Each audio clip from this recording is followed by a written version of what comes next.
याजसाठी केला होता अट्टहास, याजसाठी केला होता अट्टहास, शेवटचा दिवस गोड व्हावा, आता निश्चिंतेने पावलो विसावा, खुंटल्या धावा तृष्णेचिया, कौतुक वाटे झालिया वेचाचे, कौतुक वाटे झालिया वेचाचे, नाव मंगळाचे तेने गुणे, आता निश्चिंतेने पावलो विसावा, खुंटल्या धावा तृष्णेचिया, तुका म्हणे मुक्ती परणी नोवरी, तुका म्हणे मुक्ती परणी नोवरी, आता दिवस चारी खेडी मिळी, आता निश्चिंतीने पावलो विसावा, खुंटल्या धावा तृष्णेचिया, नमो ज्ञानेश्वरा नमो ज्ञानेश्वरा नमो ज्ञानेश्वरा नमो ज्ञानेश्वरा ज्ञानेश्वरा नमो निवृत्ती उधारा सोपान देवा, निवृत्ती उधारा सोपान देवा, मुक्ताबाई नमो त्रिभुवन पावन, मुक्ताबाई नमो त्रिभुवन पावन, मुक्ताबाई नमो त्रिभुवन पावन, जननी देवाची आद्यत्रे जननी देवाची, आद्यत्रे जननी देवाची, पांडुरंगा करो प्रथम नमन, दुसरे चरण संतांची या, त्यांच्या कृपादाने कथेचा विस्तारू, बाबाजी सद्गुरुदास तुका, जय हनुमान ज्ञान गुण सागर, जय कपीस दिनो लोक उजागर, रामदूत तुलित बलधामा, अंजनी पुत्र पवन सुत नामा, महावीर विक्रम बजरंगे, तुमते निवार सुमतिके संगे, कंचन वरण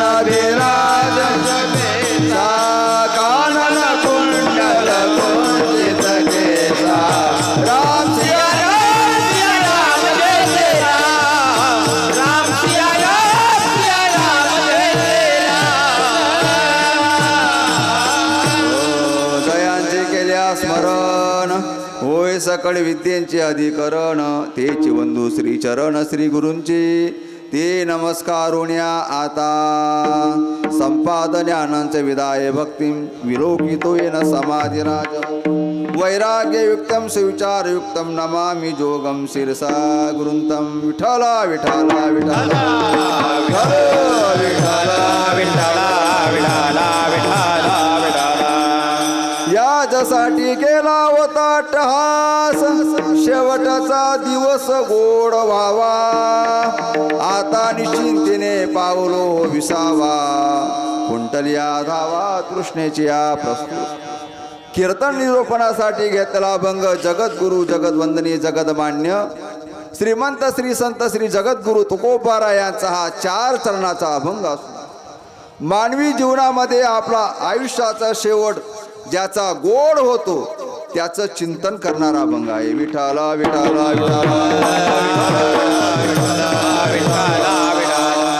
महाराजांचा फार चरणाचा नाही पण 4 चरणाचा अभंग आहे. आणि अभंगामध्ये महाराज आपल्या इति आयुष्याची इतिवृत्तांत गोष्ट अभंगातून प्रकट करतायत. मानवी देह धारण केल्यानंतर मानवी देहामध्ये आल्यानंतर मनुष्याचं स्वकर्तृत्व काय आहे आणि ते कसं सिद्ध करावं लागतं आणि ते सिद्ध करत असताना काय काय साधना करावी लागते, काय काय अट्टहास करावा लागतो, महाराज त्या अभंगातून प्रतिपादन करतायत. याजसाठी केला होता अट्टहास. जीवनामध्ये आल्यानंतर जेव्हापासून माणसाला कळायला लागतं तेव्हापासून माणसाचं उद्दिष्ट ठरलेलं असतं की मला काय करायचंय, मला काय बनायचंय, माझा पुढचा प्रवास मी कसा करणार आहे. माणूस आपली जीवनाची दिशा ठरवतो आणि ती दिशा ठरवल्यानंतर गेलेल्या प्रवासाला दिशा ठरल्यानंतर गेलेल्या प्रवासाला त्याला जे अनुभव येतात त्या अनुभवाचं प्रतिपादन महाराज अभंगातून करतात. महाराजांनी आपल्या जीवनाची दिशा ठरवली काय ठरवली? याचसाठी मी अट्टहास केला, हट्ट केला. का केला? की माझा आयुष्याचा शेवट हा गोड झाला पाहिजे, गोड झाला पाहिजे, गोड झाला पाहिजे माझा आयुष्याचा शेवट. त्यासाठी मी हट्ट करतोय. आणि गोड झाल्यानंतर त्याचं फळ काय? तर आता निश्चिंतेने पावलो विसावा. आता माझ्या जीवनाची शांतता झाली, मला खरी शांतता मिळाली. आता निश्चिंत झालो मी. पावलो विसावा, मला खरा विसावा मिळाला बरं का. आता निश्चिंतेने पावलो विसावा. कुंटल्या धावा तृष्णेची या. आता माझ्या सर्व इच्छा आकांक्षा तृष्णा या संपल्या आहेत. का? तर कौतुक वाटे झाल्या वेचाचे. मला फार कौतुक वाटतं. माझं जीवन जगत असताना मी माझ्या मनाप्रमाणे सर्व काही केलं, मला त्याचं कौतुक वाटतं आणि माझ्या आयुष्याचा मी गोड केला. कौतुक वाटे झाल्या वेचाचे, नाव मंगळाचे तेने गुणी. महाराजांनी अखंड आयुष्यभर भक्तीचा अट्टहास केला, तो पूर्ण केला, तो गोड केला. म्हणून कशामुळे? तर नाव मंगळाचे तेने गुणी. आणि महाराज शेवटच्या चरणात सांगतात, तुका म्हणे मुक्ती परनेली नोरी. मुक्ती नावाच्या मुलीशी मी शेवटी माझा विवाह केला, लग्न केलं आणि याच्यातून मी पूर्णपणे सुटलो. विठ्ठल विठ्ठल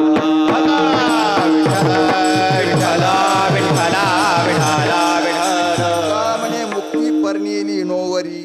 महाराजांनी या शेवटच्या चरणात एक संसारातलं व्यवहारातलं उदाहरण दिलंय. जशी एखादी उपोर मुलगी लग्न झाल्यानंतर आई वडिलांच्या ऋणातून मुक्त होते, तद्वत महाराज या भक्तीच्या रूपातून आपलं जीवन संसारातून मुक्त करून भक्तीशी त्यांनी आपला हा विवाह करून घेतला आणि आपलं जीवन परिपूर्णत्वाकडे नेलं. असो, आजची जी कीर्तनाची सेवा आहे किम निमित्ताने आहे आपल्याला सर्वांना ज्ञातच आहे. वैकुंठवासी कमलबाई रंगराव पवार यांच्या दशक्रिया विधीनिमित्त असलेला हा गंगा भागीरथी कमलबाई रंगराव पवार यांच्या दशक्रिया विधीनिमित्त आजची ही कीर्तनाची सेवा माझ्याकडे आलेली आहे. परिवारातील सर्व सदस्य राजेंद्र रंगराव पवार, कैलास बळवंत पवार, भीमराव दिनकर पवार, अमोल राजेंद्र पवार, भूषण कैलास पवार, हितेश राजेंद्र पवार, राहुल कैलास पवार, ज्ञानेश्वर कैलास पवार आणि हर्षल भीमराव पवार आणि त्या मातेवर प्रेम करणारे सर्व आप्तेष्ट, त्यांचे जवळचे नातलग, हितसंबंधित सर्व परिवारातील सर्व सदस्य यांच्या माध्यमातून आज ही आपल्याला कीर्तनाची सेवा या ठिकाणी संपन्न करायची आहे. त्यांनाही आनंद वाटेल, तुम्हालाही आनंद वाटेल अशी सेवा आपण या ठिकाणी संपन्न करू. विठ्ठल विठ्ठल.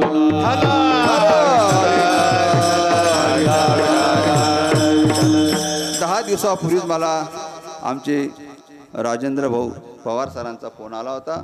महाराज कुठे आहेत? म्हटलं आळंदीला. सोबत भूदेव होते, संकेत दादा, दोघांनी मिळून मला कीर्तनाचं आमंत्रण दिलं. मी स्वीकारलं आणि स्वीकारल्यानंतर या ठिकाणी हजर झालो आणि तुमच्यासमोर आज कीर्तन सेवा आपल्याला करायची आहे. उपस्थित टाळकऱ्यांपैकी हरिभक्तपरायण पूजनीय आमचे ज्ञानेश्वर महाराज नालखेडेकर, आमचे पूजनीय शालिग्राम महाराज पातोंडेकर आणि सर्व गावातली भजनी मंडळ यांच्या सहकार्याने, विशेष करून साऊंड सिस्टमवाले आमचे मधुभाऊ बोरसे त्या परिवारातले आमचे राजेंद्र भाऊ सर यांनी त्या मातेला या ठिकाणी 10 दिवस झाले आणि त्यांच्या या आयुष्यातला शेवटचा गोड, शेवटचा क्षण हा भक्तीच्या माध्यमातून, कीर्तनाच्या माध्यमातून परिपूर्णता झाली पाहिजे हा त्यांचा मनोदय होता, इच्छा होती. त्या इच्छेला अनुसरण आपण या ठिकाणी कीर्तनाची सेवा करणार आहोत. अभंग अतिशय गोड आहे, सर्वांच्या पाठातला आहे, सर्वांच्या परिचयातला आहे. मला बहुतेकांनी विचारलं आज दशक्रिया विधी कोणता अभंग घेणार. अनेकांनी अभंग सुचवले, पण जसं कार्य असेल त्याप्रमाणे अभंग घ्यावा लागतो. विशेष म्हणजे आज सोमवार पण आहे आणि विशेष म्हणजे एकादशी पण आहे. हा सर्व पर्वकाळ आहे, सर्वांचा विचार करून आणि मुख्य कार्यक्रम हा झाला पाहिजे म्हणून या अभंगाची निवड केली. विठ्ठल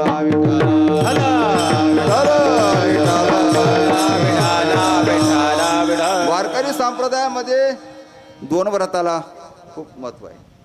एकादशी सोमवार व्रत न करीती, कोण त्यांची गती होईल नेनो. महाराज सांगतात एकादशी आणि सोमवार हे व्रत जो करतो तो वारकरी. नुसते एकादशी करणारा वारकरी नाही, कारण भगवान शंकर आणि भगवान विष्णू हे दोघं एकच असल्यामुळे दोघांनी एकमेकांची सेवा वाटून घेतली. वारकऱ्याने सोमवारचं पण व्रत करायचं आणि एकादशी पण करायची. तसं शिवभक्त असतील त्यांनी पण एकादशी करायची आणि त्यांचा प्रदोष नावाचा पण उपवास करायचा. म्हणून वारकऱ्याला हे दंडक आहे. एकादशी सोमवार किंवा 15 दिवसा एक एकादशी कार्याने करशी व्रतसार. काय तुझा जीव जातो फराळाचा मिशी धनी घेशी. तुला काय वाटतं बाबा, एकादशी उपवास का करावा? एकादशीच्या दिवशी अन्न ग्रहण करू नये. का करू नये? 14 दिवस खाल्लेलं अन्न, त्या अन्नाच्या निमिषाने ते पाप तयार होतं. जर एकादशीच्या दिवशी अन्न ग्रहण केलं तर ते सर्व पाप आपल्या माथ्यावर पडतं आणि एकादशीच्या दिवशी व्रत केलं की ते सर्व पाप निवृत्त होतं. म्हणून एकादशीचं व्रत शास्त्रातलं दंडक आहे. असं एकादशीचं व्रत किती महान आहे, थोडं भजन करा सांगतो. विठ्ठल विठ्ठल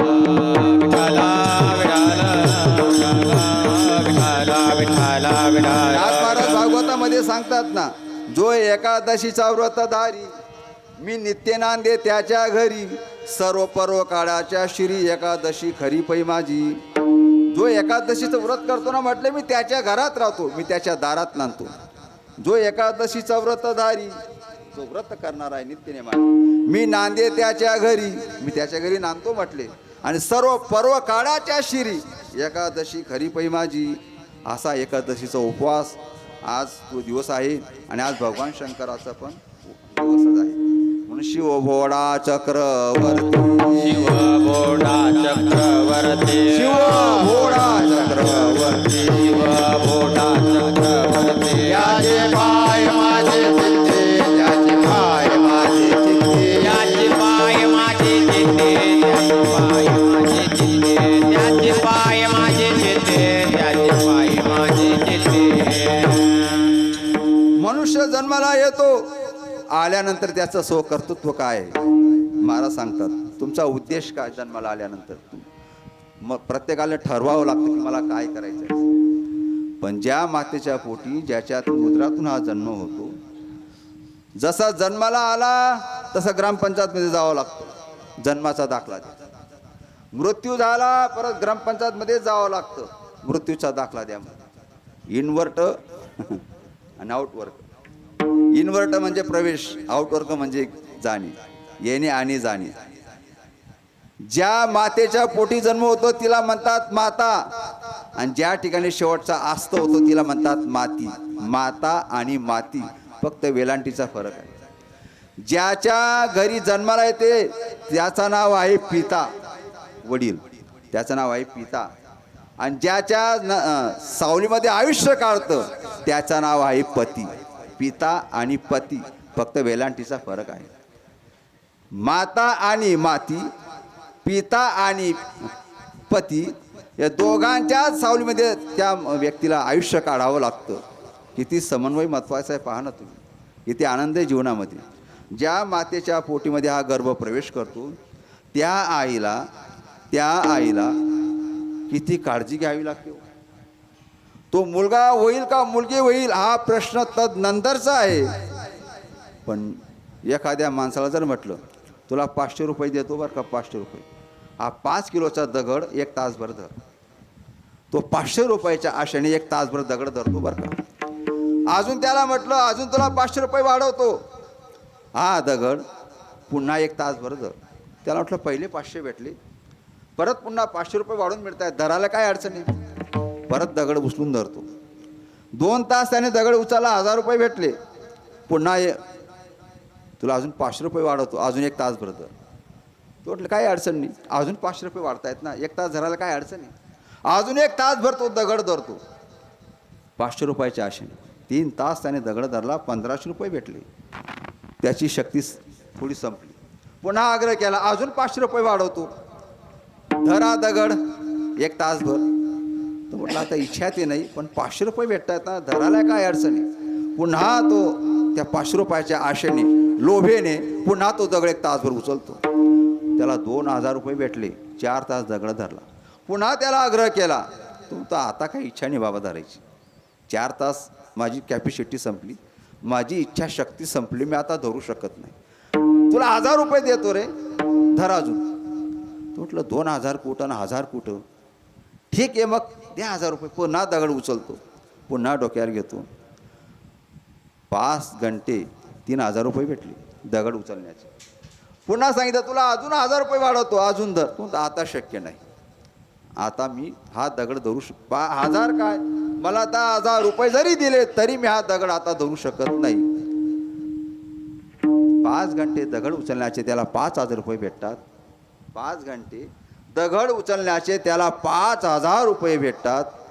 पुन्हा तो दगड धरू शकत नाही. पण जी माता हा दगड पोटात 5 तास नाही, 5 दिवस नाही, 5 महिने नाही, 9 महिने 9 दिवस कोणत्याही प्रकारची अपेक्षा न ठेवता धरून ठेवते, त्या मातेची किती कष्ट असतील. बरोबर आहे का नाही? पुढे ऐका. बाळाचा जन्म झाल्यानंतर ती आई त्याला शाळेत घेऊन जाते. मास्तर विचारतो मुख्याध्यापक, नाव सांगा बाळाचं.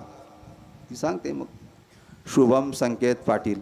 अहो त्याने ते जन्म तुमच्या उदरातून घेतला, तुमचं नाव लावा ना पुढे.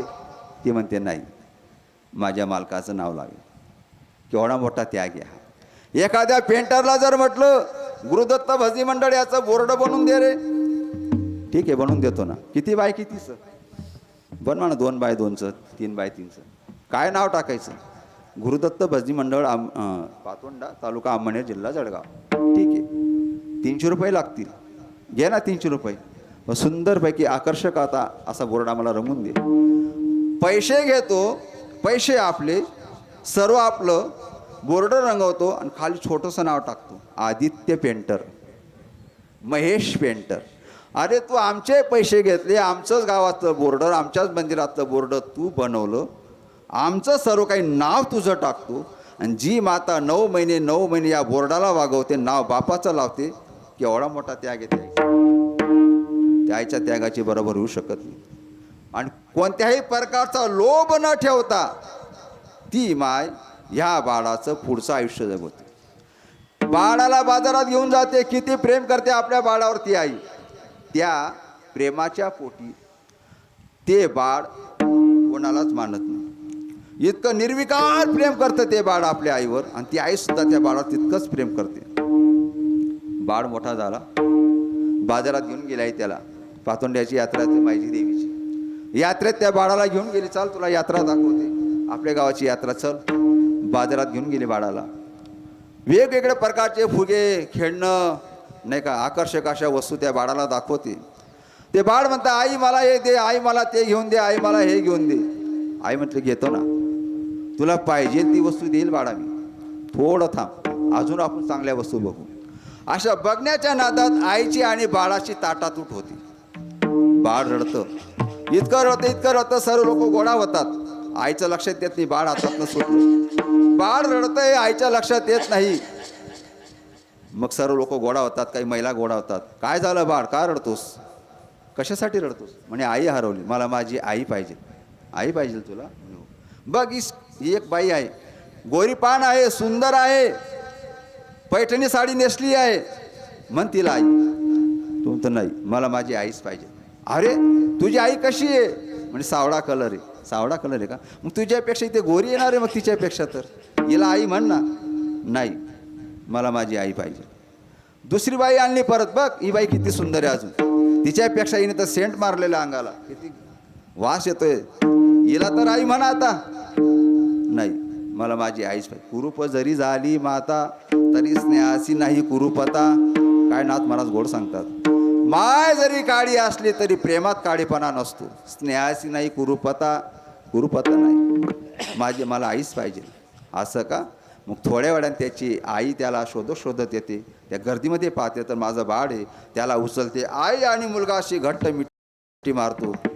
त्यावेळेस काय प्रेमाचं वर्णन करावं. जो मुलगा आईशिवाय क्षणभर राहू शकत नाही, समोर ब्रह्मदेव उभा केला, समोर आई उभी केली, त्याला विचारलं तुला ब्रह्मदेव हवा का तुझी आई हवी? त्यावेळेस तो आपल्या आईकडेच बोट दाखवतो, ब्रह्मदेवाकडे बोट दाखवत नाही. इतका नितांत प्रेम करणारा तो मुलगा पुढे मोठा होतो.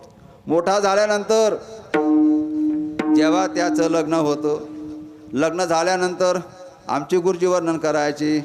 महाराज थोडं भजन करा. विठ्ठल विठ्ठल विठ्ठल विठ्ठल विठ्ठल विठ्ठल विठ्ठल विठ्ठल. जव बडिया बाळ वाढे जसं बाळ वाढत वाढत जातं तसंच एकदा का त्याचं लग्न झालं मग तो आई गेली मग बाई येते, मग बाईवर प्रेम करतो नाही का. आमचे गुरुजी मोठे विनोदाने सांगायचे म्हणजे मुलाचा जन्म होतो, आई डोक्यावरून हात फिरवते तेव्हा त्याच्या डोक्यावर केस येतात पटले, आणि जेव्हा लग्न होतं तेव्हा बाई डोक्यावरून हात फिरवते मग केस गाडायला सुरुवात होते नाही का. आता केस गाडायला चान्सच नाही, आता तर केस पांढरवायला सुरुवात होते. धोक्याचा इशारा दिला, धोक्याचा इशारा. इतकं प्रेम करते आयुष्यावर राहू शकत नाही तो बाळ. हे जगातलं एकमेव पार्ट असं आहे की आई मुलाशिवाय राहू शकत नाही, मुलगा आयुष्यावर राहू शकत नाही. पण काही दिवसानंतर अशी परिस्थिती येते तो मुलगा लग्न झाल्यानंतर आई विसरतो आणि बाई बाई बाई बाई बाईच्या नादाला लागतो. असो तो बाळ लग्न झाला की पण आईचं प्रेम आपल्या बाळाचं कधीच कमी होत नाही, बाळाचं एखाद्या वेळेस कमी होऊ शकतो. विठ्ठल विठ्ठल विठ्ठल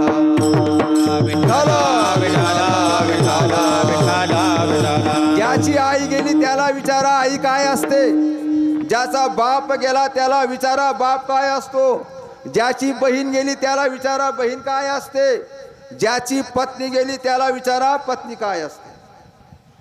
विचारा ना, मुलाखत घ्या. ज्याची पत्नी वारली ना त्याची मुलाखत घ्या, मग तो त्याचे अनुभव सांगेल, त्या तुमच्या डोळ्यातनं अश्रू येतील. ज्याची माय गेली त्याला विचारा बाळा तुझी आई गेली, तो सांगतो माझं सर्व संपलं जगातलं, आई गेली सर्व मला अंधार वाटतो जगात. ज्याची बहीण गेली त्याला विचारा बहीण काय असते, तो म्हणतो माझं रक्षाबंधन गेलं, माझी भाऊबीज गेली नाही का. विचारा प्रत्येकाला, प्रत्येकाची मुलाखत घ्या. घरातला एक व्यक्ती जरी कमी झाला तर माणसाचे जीवन संपल्यात जमासारखं. कितीही कितीही काही असू द्या तुमच्याकडे, शेवटी बाईशिवाय घर नाही आणि माणसाशिवाय बाई.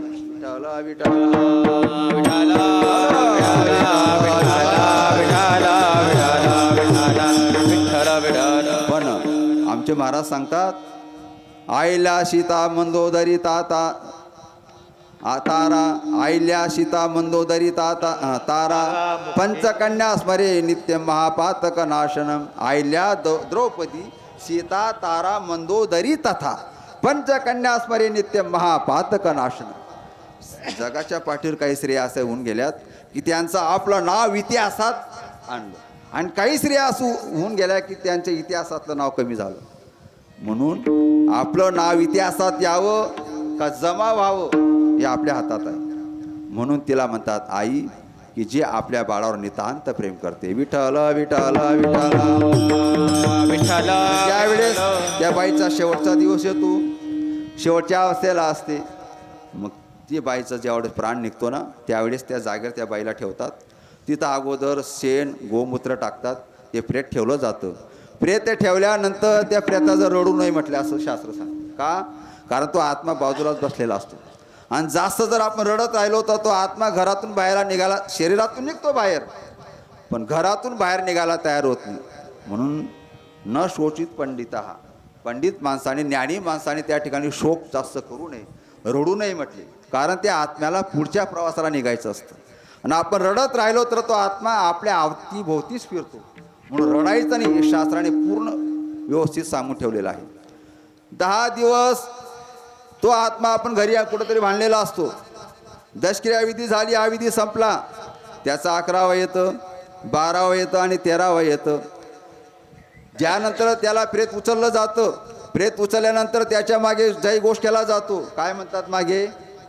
राम नाम सत्य है. हा प्रेत पुढे चालतं, मागे लोक घोष करत असतात राम नाम सत्य है, राम नाम सत्य. का म्हणतात? बाबा तो आयुष्यभर देवाचं नाव घेतलं नाही, पण लक्षात ठेव शेवटी रामच सत्य आहे. जो जा रहा है वो असत्य है, और जो रह रहा है वो सत्य है, इसलिए राम नाम सत्य है. यासाठी रामनामाचा जय घोष केला जातो. म्हणून रामनाम म्हणून ते प्रेत उचललं जातं, गावाच्या बाहेर जातं, आणि त्याला शेवटी विसावा देतात. बरोबर आहे का? त्या प्रेताला विसावा का देतात? तर सांगतात बाबा आता तू शू ओलांडली, आता तू पुढच्या गतीला जा, पुढच्या गतीला जा. तुमचा नामचा आता संबंध संपला, आता पुढच्या प्रवासाला निघाला. घरातून दारात, दारातून अंगणात, अंगणातून शिवीमध्ये, आणि शिवीमधून शेवटी स्मशानभूमीत. जेव्हा ते प्रेत त्या ठिकाणी आणलं जातं सर्व सरपण त्या ठिकाणी रचलेलं असतं. त्या ठिकाणी चंदनाची तुळशीचे काष्ठ ठेवलेले असतात आणि त्या प्रेताला शेवटचा जो अग्नी दिला जातो त्यावेळेस तो आत्मा सर्वांकडे पाहतो. तो आत्मा पाहतो आणि विचारतो. आमचे नामदेव महाराज सुंदर वर्णन करतात. अंतकाळी मी परदेशी आयशे जाणोनी मानसी म्हणून या ऋषिकेशी शरण मी तुझा आलो. नामदेव महाराज नव मास गर्भवासी कष्ट झाले तया मातेशी ती दूर कैशी राहिली. ज्यावेळेस त्या मातेने मला 9 महिने वागवलं ना, आज मी स्मशानभूमीत पोचलोय. मला ती माता सुद्धा वाचू शकत नाही का. जीव बापासी आवड मुख घालून करी कोड जेव्हा लागली मवड तेव्हा दूर टाकिले. जो बाप माझ्याशिवाय राहू शकत नव्हता, पण जेव्हा मला अग्नी देण्याचा प्रसंग आला तो बाप सुद्धा माझ्यापासून लांब झाला. देहगृहाची कामिनी तवती राहिली भवनी. मी देहगृहाची कामिनी म्हणजे आपली पत्नी. मला अग्निडाग देत आहेत, पण ती पत्नी सुद्धा मला त्या अग्निडागापासून वाचू शकत नाही. ती पत्नी माझ्याशिवाय राहू शकत नव्हती. आज ती पत्नी शेवटच्या क्षणाला मला वाचू शकत नाही. अंतकाळी मी परदेशी आयशे जाणुनी मानसी म्हणून या ऋषिकेशी शरण मी तुझा आलो. बहिणी बंधूचा कळवडा ते तुझा नसिरे दयाळा. जेव्हा लागली यमशृंखला तेव्हा दूर राहिली. जी बाई माझ्याशिवाय राहू शकत नव्हती. दिवाळी आली, अक्षयतृतीया आली, मला फोन करत होती, दादा मला घ्यायला ये. पण आज मी चाललो तर माझी बहीण सुद्धा मला वाचू शकत नाही. किती जगा तर प्रेम किती खोटंय म्हटलं नामदेव महाराजांनी. त्या प्रेताची भावना या अभंगातून व्यक्त केलेली आहे. विठाला विठाला विठाला विठाला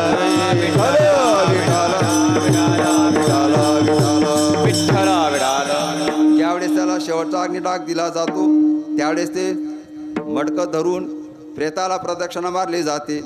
चौथी प्रदक्षिणा आली की त्याला एक छिद्र पाडलं जातं आणि त्या पाण्याच्या माध्यमातून असणारा जीव त्याला सांगतं, बाबा तुम्ही आता पुढच्या प्रवासाला निघा. आता देह हा काळाच्या स्वाधीन झाला आहे. देह काळाचे धन कुबेराचे तेथे मनुष्याचे काय आहे. मग तो आत्मा पुढच्या प्रवासाला निघतो. मग त्याचं 13 दिवस, मग 13व्या दिवशी 13 पित्रांना का खाऊ घातलं जातं. 10-11 असे पित्रांना का खाऊ घातलं जात नाही. ऐका, आत्मा हा 13व्या दिवशी पुढच्या प्रवासाला निघतो, पण त्याची भोजनाची व्यवस्था आपल्याला करावी लागते. का त्याला ज्या ठिकाणी जायचं आहे त्या ठिकाणी कितीतरी वर्ष लागतात. 12 का 13 महिने लागतात म्हटले पोचायला. मग ते 12 का 13 महिन्यासाठी जेवणाची व्यवस्था आपल्याला पितृ या नात्याने, मुलगा या नात्याने आपल्याला त्याला त्याची व्यवस्था करावी लागते. म्हणून 12 महिन्याचे 12 पित्र, 12 महिने 12 पित्र खाऊ घालायचे ना. मग 13वा पित्र का, एक अधिक का, तर अधिकचा महिना जर आला एखाद्या वेळेस अधिकचा महिना आला तर एक पित्र अधिक वाढवतात. म्हणून 13 पित्र 13 महिने जर 13 पित्रांना खाऊ घातलं, त्या 13 पित्रांचं अन्न डबाच्या रूपाने, मेचच्या रूपाने 13 महिने त्या प्रेताला, त्या आत्म्याला जासोपर्यंत त्याला जेवणाची व्यवस्था करावी लागते. तुम्ही म्हणणार महाराज हे खोटं आहे. आत्मा तर निघून जातो, आत्मा हा निघून जातो, त्याच्यापर्यंत अन्न कसं पोचतं. अरे पोचतं की नाही. जीवसृष्टी आणि देवसृष्टी, जीवसृष्टीतले व्यवहार आहेत. पहा, तुम्ही पातोंड्याला आहेत, तुमचं बँक खातं कुठं आहे, आमनेरला आहे. तुम्ही इथं ATM कार्ड टाकलं, पिनकोड टाकला, त्याच्यात बरोबर तुमच्या खात्यातले पैसे तुम्हालाच मिळतात. तुम्ही तुमचा पिनकोड टाकल्यावर, ATM कार्ड घातल्यानंतर तुमचा पिनकोड टाकल्यावर तुम्हालाच पैसे मिळतात. तसा आपला घरातला गेलेला व्यक्ती, आपण दिलेले अन्न हे त्यालाच मिळतं. विठाला विठाला विठाला जीवसृष्टी एकमेकांचे व्यवहार पार पाडतात. मग देवाची सृष्टी एकमेकांचे व्यवहार का पाडू शकत नाही. ममई वांश जीवलोके जीवभूत सनातन, हा परमात्म्याचा काय आहे, अंश आहे जीव. म्हणून त्याची ती व्यवस्था करावी लागते. मग तो आत्मा मुक्त होतो. मुक्त झाल्यानंतर पुढच्या गतीला जातो. आता मला या ठिकाणी असं बोलायचं आहे, आत्मा मुक्त झाल्यानंतर त्याची ना आपली सर्व गोष्टी संपल्या का, नाही संपल्यात. त्याच्या फक्त आठवणी आपल्या पुढं काय राहतात, जिवंत राहतात, आठवणी शिल्लक राहतात, बाकी काही शिल्लक राहत नाही. पण कर्तृत्व जर चांगलं असेल तर अख्खं गाव नाव काढतं, कर्तृत्व चांगलं नसेल तर अख्खं गाव नाव ठेवतं त्याला. म्हणून आपलं कर्तृत्व चांगलं पाहिजे. तुका म्हणे का मरणेची सरे, उत्तमाचे ओवे कीर्ती मागे, उत्तमाचे ओवे कीर्ती मागे. तुकमने का मरणेची सारे, उत्तमाचे ओरे कीर्ती मागे, उत्तमाचे ओरे कीर्ती मागे. उत्तम माणसाची कीर्ती शिल्लक राहते. म्हणून कीर्ती करताना आपण गेलो तरी आपलं कीर्ती शिल्लक राहिली पाहिजे. आपण मेलो तर हजारो किलोमीटरचा माणूस आपल्या प्रेत यात्रेला आला पाहिजे, असं आपलं वागणं पाहिजे. नाहीतर आपलं वागणं असं असतं, शेजारचा आपल्या प्रेत यात्रेला येऊ शकत नाही. आणि वागणं चांगलं असेल तर हजारो किलोमीटरचा व्यक्ती येऊ शकतो. याला कीर्ती म्हणतात. कमवणं आपल्या हातात आहे. मानवी देहामध्ये आल्यानंतर काय कमवायचं आणि काय गमवायचं हे आपल्या हातात आहे. हे आपल्या हातात आहे. कारण का, इतर योनीमध्ये कोणत्याही कर्म करण्याचा अधिकार नाही, फक्त भोग भोगण्याचा अधिकार आहे. पण मानवी योनीमध्ये माणसाला कळतं की वाईट आणि चांगलं, चांगलं आणि वाईट, ज्ञान आणि अज्ञान हे माणसाला मानवी योनीमध्ये कळतं. म्हणून आमचे गुरुजी एक उदाहरण द्यायचे बरं का. चित्राकडे बघून कीर्तन ठेवू नका, चित्राकडे बघून, तर चरित्राकडे बघून कीर्तन ठेवा. चरित्राकडे बघून का, चित्राकडे बघून कीर्तन ठेवलं तर विचित्र प्रकार घडतो. आणि चरित्राकडे जर कीर्तन ठेवलं, चरित्रवान व्यक्तीकडे जर कार्यक्रम ठेवला तर समाजावर परिणाम होतो. रामायण सांगतो, रामचरित्र सांगतो आणि कृष्णासारखा वागतो. म्हटलं रामायण सांगतो आणि कृष्णासारखा वागतो, म्हणून त्याला फटके बसतात. म्हटले विठ्ठला विठ्ठला विठ्ठला विठ्ठला विठ्ठला विठ्ठला विठ्ठला विठ्ठला विठ्ठला. तुकोबाराय सांगतात, मी मानवी देहामध्ये आल्यानंतर मोलाचे आयुष्य वेचवण्या जाय, पूर्व पुण्य होय लाभयाचा. पूर्व पुण्याचा ठेवा मिळाला म्हणून आपण या ठिकाणी एकत्र आलेलो आहोत. जर पूर्व पुण्य राहिलं नसतं तर आपण एकत्र आलो नसतो.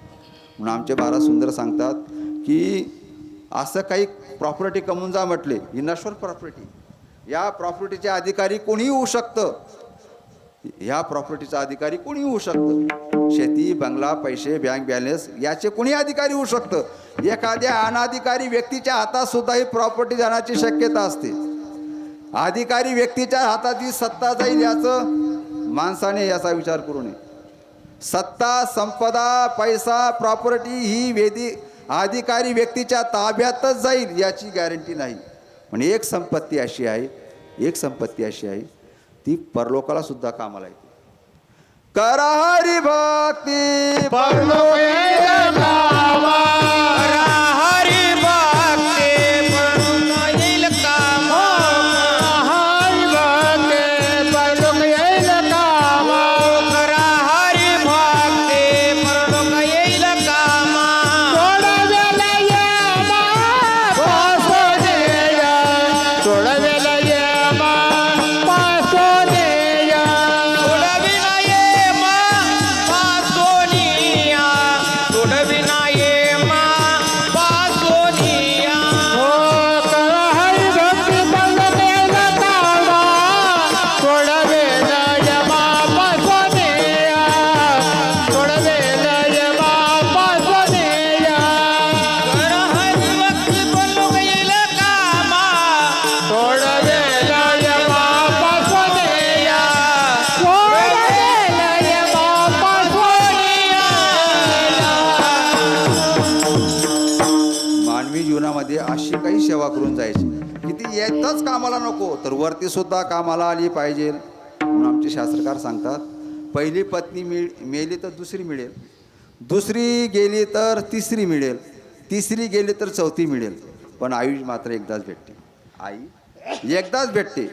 नाथ महाराज भागवतात सांगतात, स्त्रिया मिळविता असंख्य मिळती, स्त्रिया मिळविता असंख्य मिळती, परी माता न मिळे त्रिजगती, ऐशे जे सज्ञान जाणती, ते स्वस्मृती मानती आपते, महाराज सांगतात की स्त्रिया मिळवता असंख्य मिळतील, पत्नी पाहिजे असं असंख्य शब्द वापरला, पहिली दुसरी तिसरी किती मिळू शकतात, पण माता न मिळे त्रिजगती, पण आई पुन्हा भेटू शकत नाही. म्हणून आईचं योगदान जीवनामध्ये फार मोठं असतं. ज्याची आई गेली त्याची साय गेली, ज्याची माय गेली त्याची साय गेली, काही शिल्लक राहत नाही महाराज. म्हणून सांगतात शास्त्रकार, जीव लावा एकमेकांना, जीव लावा. एकमेकांना जीव लावतो त्याचं आयुष्य वाढतं म्हटलं, आणि जो एकमेकांशी भांडत राहतो त्याचं आयुष्य कमी होतं म्हटलं. विठाला विठाला विठाला विठ्ठल विठ्ठल विठ्ठल विठ्ठल विठ्ठल महाराजांनी सांगितलं, मी या नरद्यामध्ये आल्यानंतर मी भक्तीचा अट्टहास केला. काय केला? भक्तीचा अट्टहास. जिजामाई म्हणते, महाराज तुम्ही रोज सकाळी उठून डोंगरावर जातात, आम्ही डबा घेते आणि पहिले भामचंद्रा डोंगरावर येते, तुम्ही तिथं राहत नाही. मग घोराडेश्वरवर जाते, तिथं तुम्ही राहत नाही. मग तुम्ही दुसऱ्या डोंगरावर मला सापडतात. महाराज असं का करतात? माझी इच्छा आहे तुमची सेवा करावी. निदान तुम्ही कोणत्या डोंगरावर जातात ते तरी सांगून जात जा. मी तिघं डोंगर मला पार पाडावे लागतात. मग तुकोबारायांनी जिजाईला उत्तर दिलं, म्हणे पहा, मी ज्या वेळेस गावाच्या वेशेच्या बाहेर निघेला म्हटले, त्यावेळेस मलाच कळत नाही की कोणत्या डोंगरावर जाऊ, पण मनात आलं त्या डोंगरावर जाते. म्हणून तू एक काम करायचं, गावाच्या बाहेर आली डबा घेऊन, रस्त्याला कान लावायचे, ज्या ठिकाणी 3 रस्ते फाकतात तिथं कान लावायचा, आणि ज्या ठिकाणी विठ्ठल श्री विठ्ठल असा ध्वनी आला कानाला, समजावं आपला बोवा या डोंगरावर गेला आहे, म्हणून काळजी करायची नाही म्हटले. बरं बरं म्हटले. मग जिजाबाईने डबा घ्यावा, गावाच्या वेशेवर यावं, रस्त्याला कान लावावा, ध्वनी आला नाही. दुसऱ्या रस्त्याला कान लावा, ध्वनी आला नाही. तिसऱ्या रस्त्याला कान लावला, श्री विठ्ठल असा ध्वनी आला. मग जिजाबाईला कळालं की आपला बोवा आज या डोंगरावर गेलेला आहे. मग जिजामाता तिथं जायची. एक दिवस जाता जाता असंच घडलं ना, देवाला परीक्षा घ्यायची होती. तुकोबारायांपेक्षा अगोदर त्या मातेला दर्शन द्यायचं होतं. देवाने काय केलं, मुद्दाम त्या ठिकाणी जिजामातेच्या डोक्यावर डबा आहे आणि रस्त्याने चालता चालता, पूर्वी एवढी काही व्यवस्था नव्हती रस्त्यांची, पायात काटा घुसल्यानंतर जिजाबाईने आरोळी मारली, ए विठ्या काड्या, तुझं तोंड काळं कर रे, माझ्या मालकाला वेळ लावलो तू. आणि आज माझ्यावर हा प्रसंग आला. तिने डबा खाली ठेवला आणि पाय धरला, आता रडू लागली, आकांत करू लागली. देवा चांगलं नाही रे, तुझी जो भक्ती करतो त्याच्या पाठीमागे तू फार लागतो देवा, चांगलं नाही हे. भगवान परमात्मा गुराख्याचं रूप घेतलं आणि जिजाबाई जवळ आले. म्हणजे काय झालं, का रडतेस? काय नाही म्हटले, दिसत नाही का तुला, रक्तबंबाळ पाय झाला, रक्त वाहतंय, थांब म्हटले, मी काढतो म्हटले काटा. देवाशी म्हटले, कोणाला? जिजामातेला. मी तुझा काटा काढून देते म्हटले, काटा काढून देते. ती म्हटले, हा काटा तुझ्याकडनं निघणार नाही. उत्तर दिलं महाराजांच्या पत्नीने, हा काटा तुझ्याकडनं निघणार नाही. देवाने उत्तर दिलं, म्हणजे तुला माहीत नाही, मी चांगल्यांचा काटा काढलेला आहे, आणि हा काटा काढणं मला काय अवघड आहे, मी काढते म्हटले काटा. नाही म्हटले, हा काटा निघू शकत नाही. देव म्हटले, आण पाय इकडे. देवाने तुकोबारायांच्या पत्नीचा पाय आपल्या हातात घ्यावा, मांडीवर घ्यावा. देवाने ती जागा साफ करावी, काटा दिसत आज किती खोलवर गेला म्हणून पुन्हा थुंक टाकावं, ती जागा पुसावी. साक्षात परमात्मा देवाने आपल्या थुंक घ्यावं, तिचा पाय साफ करावा. काय तुकोबारायांची भक्ती, आणि त्याचं फळ पत्नीला भेटतंय. ती जागा साफ करायची, आणि असा काटा काढला त्यांनाही कळालं. ती बाई म्हटली, देवा महाराज कुठला आहे म्हणे बाळा तू, गाव कुठलं तुझं, फोन नंबर कुठला? म्हणे माझा पत्ता विचारू नको, मी अदृश्य रूपाने आहे, मी कुठं राहतो तुला माहिती? म्हटले, मी सर्व सोडून इकडे आलेलो आहे पंढरपुरामध्ये. म्हणे का रे, तू काटा काढला, कळूही दिलं नाही म्हटले. देव म्हणे, हीच तर मोठी खुबी माझी. देव म्हटले, हीच माझी मोठी खुबी अशी, मी असा काटा काढते की कोणाला कळूच देत नाही म्हटले, असा काटा काढते म्हटले. जसा तुझा काढला ना म्हटले, तसा अनेकांचा काढलेला आहे, कळूच दिलं नाही कोणाला, मी माझ्या अंगावर येऊ देत नाही म्हटले. वा वा, ती भक्तीचा अट्टहास पूर्ण केला. आणि मग देवाने भेट दिली. त्यावेळेस तुकोबारायांच्या मुखातले उद्गार त्या अभंगाच्या पहिल्याच्या, याजसाठी केला होता हट्ट, याजसाठी केला होता हट्ट, याजसाठी केला होता हट्ट, याजसाठी केला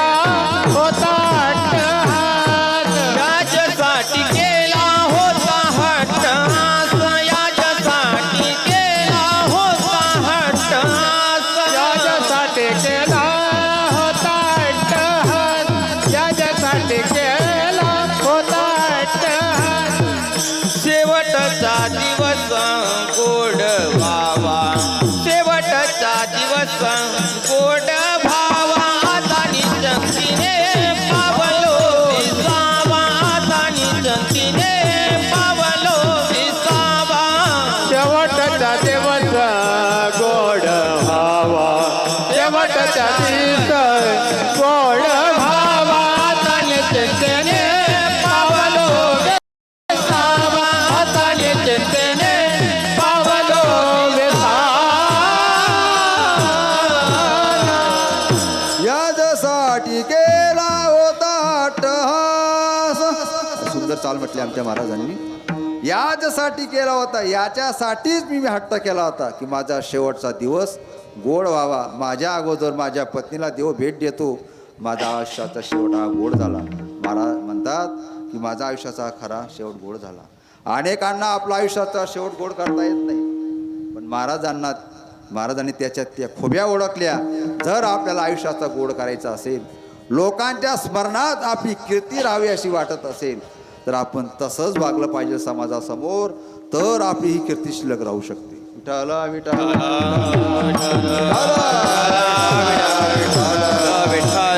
कारण हे जे काही आहे आपलं काहीच नाही. हे कोणाचं हे सर्व, हे कोणाचं हे सर्व, ज्याच्या त्याचं वाट्याला आलेलं आहे. हे आपलं काहीच नाही. देह काळाचे देह हे कुबेराचे, मनुष्याचे तेथे काय आहे. कोणाचा देह आहे हा आपला पण नाही. देह हे काळाचे धन कुबेराचे, मनुष्याचे तेथे काय आहे. बोला ना, काय तुमच्याशी? काही नाही तुमचं आलं, हे तुमचं काहीच नाही. आलिया संसारा उठावे ग करा, शरण जाऊ दारा पांडुरंगा. उठा उठा, झोपेत राहू नका, त्या पांडुरंगाला शरण जा. नाही का? हे सर्व त्याचं हे तुमचं काहीच नाही. तुम्ही फक्त निमित्ताला आहात. निमित्ताला निमित्ताचा धनी केला से प्राणी, तुका म्हणे म्हणून व्यर्थ गेला. निमित्ताला ती निमित्ताला तुमचं काहीच नाही. जसं आंबंडे रोडमधून एस टीमध्ये बसले, कोणी चोपडा गाडीत बसले, काही नांद्रीला गडखांबला उतरतात, तिथलंच तिकीट होतं. काही दैवत फाट्याला उतरतात, तिथलंच तिकीट होतं. काही नांद्रीला उतरतात, काही पातोंड्याला उतरतात, काही सावखेड्याला उतरतात, काही चोपड्याला उतरतात. तसं आपण या सृष्टीमध्ये एका घरात जन्माला येतो, एका परिवारात एकत्र येतो. काहींचं आयुष्य देवडी फाट्यापर्यंत जाईल, काहींचं आयुष्य गडखांब फाट्यापर्यंत जाईल, काहींचं आयुष्य दैवत फाट्यापर्यंत आहे. ज्याचं तिकीट जिथपर्यंत असेल तिथपर्यंत प्रवास असतो. विठ्ठल विठ्ठल म्हणून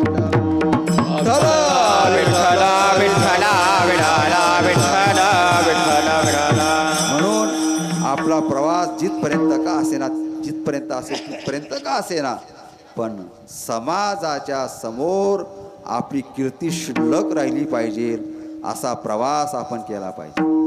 असा प्रवास ज्याच्या जीवनामध्ये असेल, महाराज सांगतात त्याच्या जीवनामध्ये काहीच कमी नाही.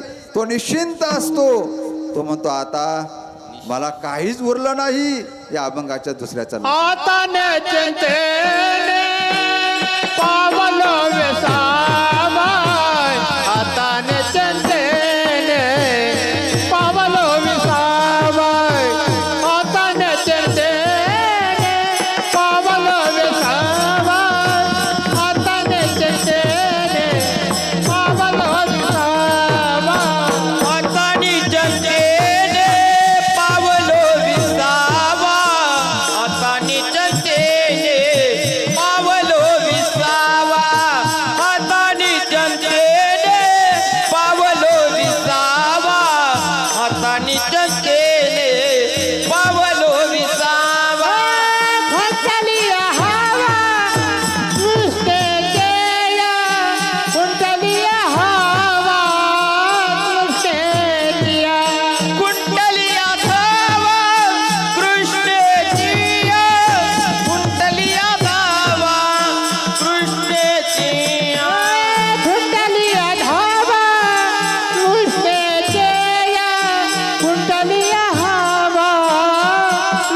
कृष्णेचिया कुंटलिया धावा कृष्णेचिया कुंटलिया धावा कृष्णेचिया हाताने चंदेने पावलो विसावा हाताने चंदेने पावलो विसावा हाताने चंदेने पावलो विसावा हाताने चंदेने पावलो विसावा हातानी चंदेने पावलो विसावा हातानी चंदेने पावलो विसावा हातानी चंदेने पावलो विसावा हातानी चंदेने पावलो विसावा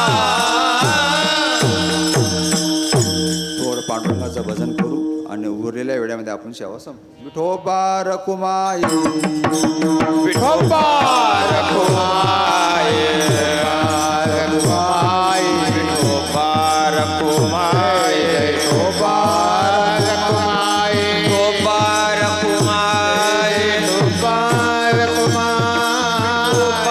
रखुमाई विठोबा रखुमाई विठोबा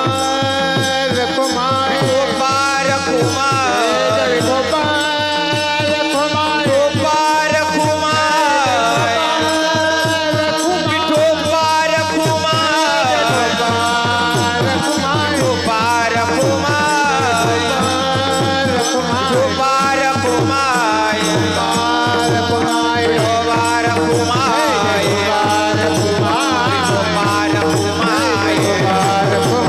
विठोबा रखुमाई विठोबा रखुमाई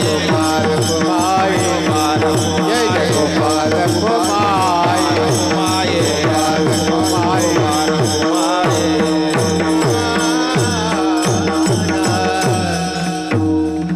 मनुष्य योनीमध्ये जन्माला आल्यानंतर प्रत्येकाचं कर्तव्य असं की आपण काहीतरी चांगलं करावं. चांगलं केल्यानंतर त्याचंही नाव चांगलं शिल्लक राहतं. वाईट केल्यानंतर नाव वाईट शिल्लक राहतं. आपण रामायणातला प्रसंग पाहू. रामायण आपल्याला हे शिकवते की भावाभावाने कसं वागावं. एका कुटुंबात राहिल्यानंतर काही प्रसंग उद्भवले तर त्याच्यातून मार्ग कसा काढावा हे रामायण शिकवतं.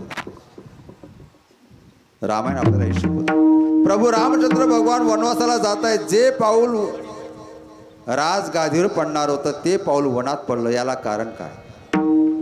भरताने विचारलं. भरताने सांगितलं रामाला, प्रभू माझ्या आईच्या नादाला लागू नका.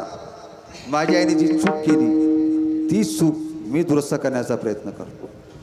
झाली असेल माझ्या आईकडनं चूक, तुम्हाला वनवास मागितला आणि मला गादी मागितली, पण मी गादी घेणार नाही. माझा दादाच माझ्या या गादीचा अधिकारी आहे. मी त्या राजगादीचा अधिकारीने गादीवर तुम्हाला बसावं लागेल. जर तुम्ही नाही आलात तरी तुमच्या पादुका डोक्यावर धरी, पण त्या गादीवर बसणार नाही. भरताने उत्तर दिलं. सख्या आईचं न मानणारा भरत ऐका पुढे. प्रभू रामचंद्राला विनंती करते, तात चला वनवासातून घरी आणि राजगादीचा स्वीकार करा. त्यावेळेस प्रभू रामचंद्राने उत्तर दिलं ऐकण्यासारखं आहे. दैव जात दुःखे भरता, दोष ना कोणाचा. दैव जात दुःखे भरता, दोष ना कोणाचा. पराधीन आहे जगती पुत्र मानवाचा, दोष ना कुणाचा. अरे भरता, तुझ्या आईलाही दोष देऊ नको, कोणाला दोष देऊ नको. सर्व माझं आहे. हा माझा दैवाचा काय आहे त्याचा हा भोग येते त्याची. माय कै ना दोषी नवे दोषी तात. माय कै ना दोषी नवे दोषी तात. राज्य त्याग कानन यात्रा नवे कर्म जात. खेळ मांडला माझ्या पूर्व संचिताचा, पराधीन आहे जगती पुत्र मानवाचा, घोषणा कुणाचा. किती सुंदर उत्तर दिले. गायलंय रचना आहे गदी माडगुळकरांची. कोणाची रचना ही? गदी माडगुळकरांची. आणि आज गातोय गदी पवार. नाही का? सुधीर फडक्यांनी हे गायलेले गीत रामायणातलं आहे. दोन ओळख्यांची होते सागरात भेट, दोन ओळख्यांची होते सागरात भेट, एक लाट तोडे दोघा पुन्हा नाही गाठ, एक लाट तोडे दोघा पुन्हा नाही गाठ, क्षणिक हवे रे बाळा मेळ माणसाचा, पराधीन आहे जगती पुत्र मानवाचा, दोष ना कुणाचा. प्रत्येकाला किती सुंदर बायको दिली, प्रत्येकाला किती सुंदर पती दिलेला आहे, दोघे एकमेकांना किती जीव लावतात, पण त्याचं वर्णन गदी माडगुळकरांनी केलं आहे. दोन ओळखे म्हणजे कोणते? लाकडाचे नाही, पती पत्नी. जशी सागरामध्ये नदीमध्ये पूर आला, दोन ओळख्यांची भेट होते, दोघं सोबत चालतात आणि एक लाट जोरात येते, एक ओळख जो पुढे निघतं पुन्हा याच्याशी भेट होत नाही, हे मागे पडताना एक पुढे निघून जातं प्रवासाला. ती इथं म्हणायचं आहे त्यांना. दोन ओळख्यांची होते सागरात भेट. तसा संसारूपी समुद्र आहे, संसारूपी समुद्र, याच्यात नवरा बायकोंची भेट होती म्हटले. एक लाट तोडी दोघा पुन्हा नाही गाठ. काहीतरी आपत्ती आली, एकतर कोणतरी पती तरी अगोदर मरेल, नाहीतर पत्नी तरी अगोदर मरेल. एक लाट तोडी दोघा पुन्हा नाही गाठ, क्षणिक सवे आहे बाळा मेळ माणसाचा, पराधीन आहे जगती पुत्र मानवाचा, दोष ना कुणाचा. भरता माझ्या आईला सुद्धा दोष देऊ नको. सख्खी माय आपल्या मुलासाठी लढते, सख्खी माय मुलासाठी लढते आणि सावत्र मुलाला रडवते. रडवणं वेगळं आणि लढणं वेगळं. दोन स्त्री आहेत. कसे?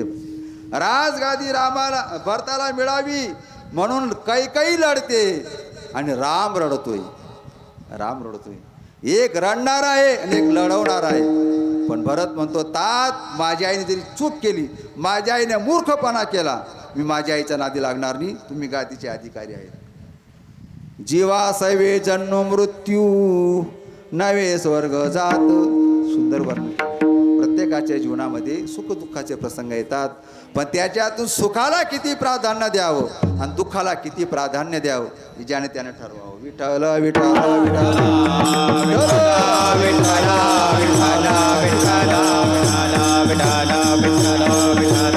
जननी जने तो भक्त जने दाता या शूर. किती सुंदर सांगतात कवी. जननी जने भक्त दाता या शूर, नाही तो जननी वांज भली क्या खोवेगा नूर.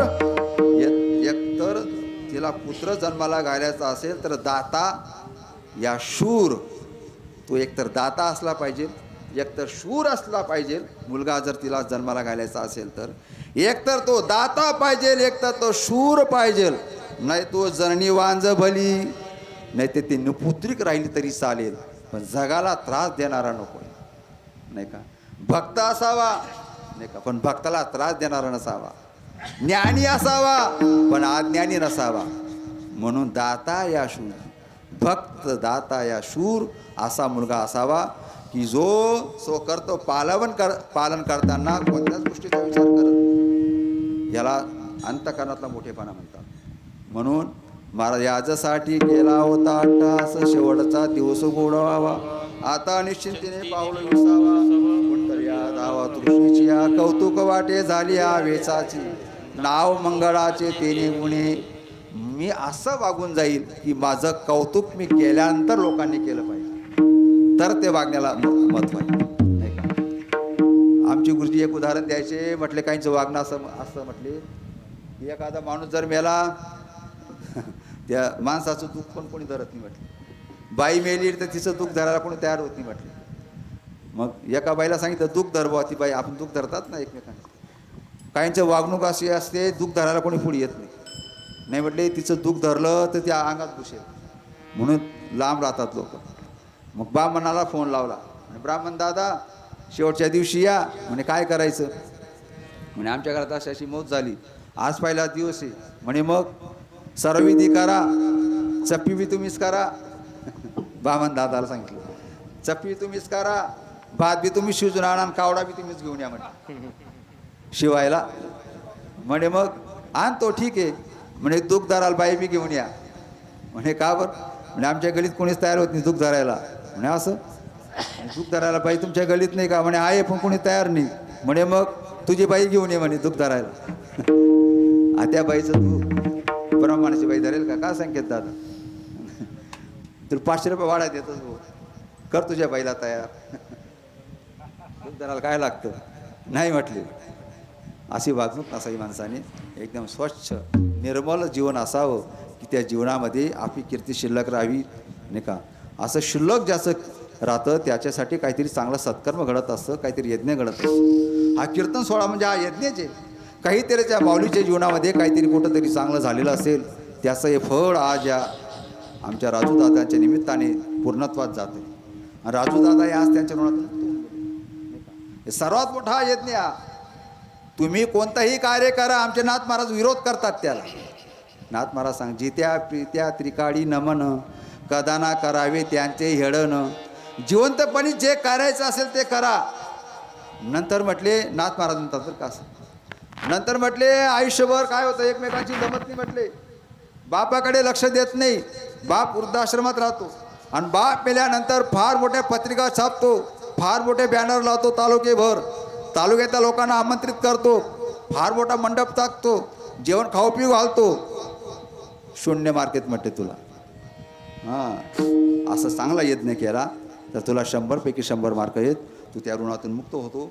कोणाचं ऋण आपल्याला राहू नये हे माणसाने लक्षात ठेवा. कोणाचं ऋण राहिलं, आमची निकम बाबा वैकुंठवासी 1 रुपया जरी राहिला तरी आमची गुरुजी वैकुंठवासी प्रातस्मरण निकम बाबा 1 रुपया जरी विद्यार्थ्याचा राहिला तर बाबा धर्मशाळेत जायचे आणि त्याला 1 रुपया वापस करायचे. आपण म्हणतो बाबा 1 रुपया तो काय होतं त्याचे? अरे नाही नाही, तेवढा 1 रुपया मला परत फेडण्यासाठी त्याच्या घरी जन्म घ्यावा लागेल. म्हणून 1 आणासुद्धा कोणाच्या ऋणात न राहणारे आमची गुरुजी होते. म्हणून आपण सुद्धा हा विचार करावा, कोणाच्याच ऋणात राहू नये, कोणाच्या ऋणात राहू नये. असो महाराज सांगतात, तुकाने मुक्ती परनेली नवरी, आता दिवसचारी खेडी मिळीने माझं आयुष्य घालवलं. आता मी वैकुंठात जाईल, मी आनंदाने नाचीन आणि माझा जो पुढचा प्रवास आहे, माझा प्रवास मी आनंदाने करेन. मी तुमच्या सर्वांच्या ऋणातून मुक्त झाले असा तो आत्मा म्हणतो आणि पुढच्या गतीला निघून जातो. मानवी जीवनामध्ये असंच काहीतरी झालं पाहिजे.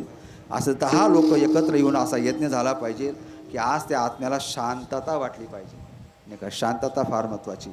असो भगवंताच्या कृपेने, ज्ञानोबारांच्या कृपेने, साधू संतांच्या आशीर्वादाने आमचे सद्गुरू जोग महाराज, मोठे बाबा, श्री गुरु मोठे बाबा, ज्यांनी मला आळंदीला नेलं, माझी सर्व व्यवस्था केली, आज मी त्यांच्यामुळे घडलेलो आहे. लहानपणी मी फिरत होतो. आमचे पूजनीय आमचे शालिक महाराज होते, ज्ञानेश्वर महाराज होते, यांच्याबरोबर मी राहिलेलो लहानपणी. चाली शिकवायचे, पखवाज शिकवायची. पण आज त्यांना भूषण वाटतं आहे की आमच्याबरोबर राहणारा मुलगा आज आमच्या समोरच कीर्तन करतोय आणि त्याच्याही कीर्तनाला आम्हीही वाजवतोय. हा किती मोठा आनंद आहे जीवनात. कुठंतरी काहीतरी चांगलं केलं असेल. मला श्रीगुरूंची भेट झाली.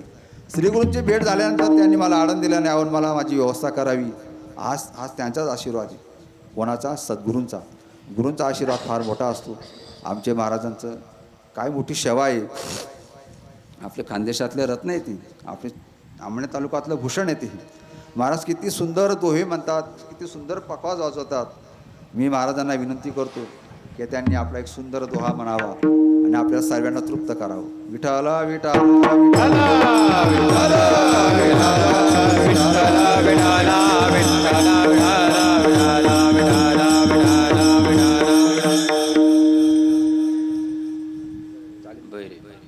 तुका म्हण मोठे पडले गवारे, तुका म्हण मोठे पडले गबाई,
हाताने शक्ती